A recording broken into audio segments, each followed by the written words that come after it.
ওই যে চিৎকার দিছিলাম যে ছেলে আর মেয়ের বাচ্চাটার পুরা দেখে আমার 3 দিন থেকে আমার শরীরে জ্বর ছাড়ে না এখন পর্যন্ত। এখন আমাদের মন খুব খারাপ, কারণ বাচ্চাদের আমাদের ঘরে ডাকা ছিল, আমাদের আঙ্কেল করে ডাকা ছিল। এই জায়গায় কাজ করতে আমাদের মন ভালো লাগে না। বাচ্চাগুলোর কথা আমাদের মনে পড়ে যায়, যে কোনো বাচ্চা, সে তো আমারও বাচ্চা। আমার 2টা বন্ধু এখনও ভর্তি আছে আইসিইউতে, ওদের অবস্থা অনেক খারাপ। ওদের জন্য সবাই দোয়া করবেন, ওদের জন্য আবার সুস্থ হয়ে ফিরতে পারে আমাদের মাঝে। ওই দিন আপনার যখনই শব্দ হয় তখন আমরা ওই পাশে কাজ করি। এই পাশে তো যে কলেজে ছুটি হয়েছে সব বাচ্চারা ঘুরে ওই পাশে যাইতেছে, আমরা দূর দিয়ে গেলাম, যাই দেখছে খালি ধোঁয়া। আর এই সাইডে 2টা স্কুলের কলেজে চ্যাংরা ওরা তালা ভাঙতেছে, এই পাশে একটা পকেট গেটে।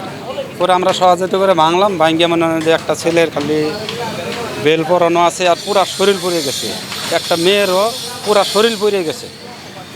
ওই বাচ্চাদের যে শার্ট আছে, একটা শার্টে খালি বুক বিড়া খালি ঢাকা আছে, পুরা শরীরটা তার পুরা। আমরা দোতলা থেকে ধরে নামাইছি, নামানোর পরে একটা স্কুলের বাচ্চারা যায় হেরে একটা গেট ভাঙলো, ভাঙার পরে 30-32 জন ছেলে বাচ্চা আমরা বাইর করছি ওই রুমের থেকে।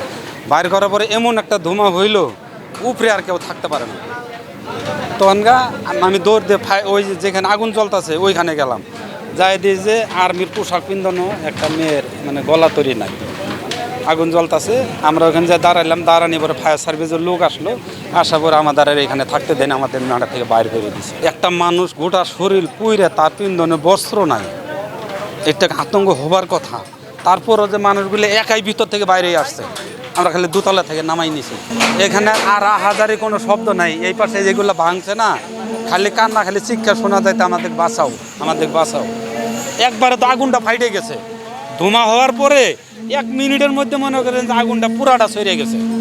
ওইখানে আগুন খালি যে ভিতরে আসতেছে, এইটাই তো ভাঙছে, খালি ভিতরে আসতেছে। এখানে লোক বাঁচানোর মতন কোনো ক্ষমতা নেই, কেউ উঠতে বুকলে যাইতে পারে না।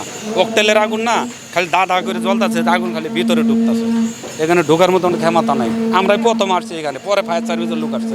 আমরা সে দিয়াবাড়ির ওই যে জায়গায় গরুহাট হয়েছে ওই জায়গায় ছিলাম, একটা শব্দ পাইছি, শব্দ পাওয়ার পরে সবাই বলতেছে মেট্রো পড়ছে।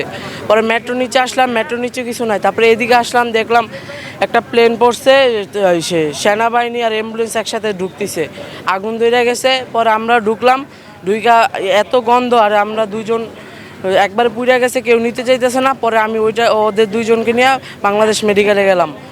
ওই জায়গায় যায় দেখি পুরা অনেক রুগী দিয়ে ভরা অ্যাম্বুলেন্স, 1 মিনিট 2 মিনিট পর পরে একটা অ্যাম্বুলেন্স আসতেছে, পুরা শরীর পুরা, নাইলে অর্ধেক পুরা, এরকম অনেক খারাপ অবস্থা হয়েছে। আমি 2জন নিয়ে গেছিলাম, আরও ওই জায়গায় অনেক ছিল, কম হইলেও 20-30 জন ছিল। রিক্সাওয়ালারা নিতেই চাচ্ছিল না রিক্সা সিএনজি। প্রথমে আমি তাদের 2জনের রিক্সা উঠাই দিতে চাইছিলাম, পরে রিক্সাওয়ালারা নিতে চায় নাই। পরে আমি একলাই নিয়ে গেছি, আমার সাথে আমার 2টা ফ্রেন্ড ছিল, আমি 2জন নিয়ে গেছিলাম। এদের অনেক ভয়াবহ অবস্থা ছিল, হাত পা পুরাটাই পুড়ে গেছে, খালি এই যে বুকের এই জায়গা দিয়ে আছে, মাথার চুল টুল সব পুড়ে গেছে।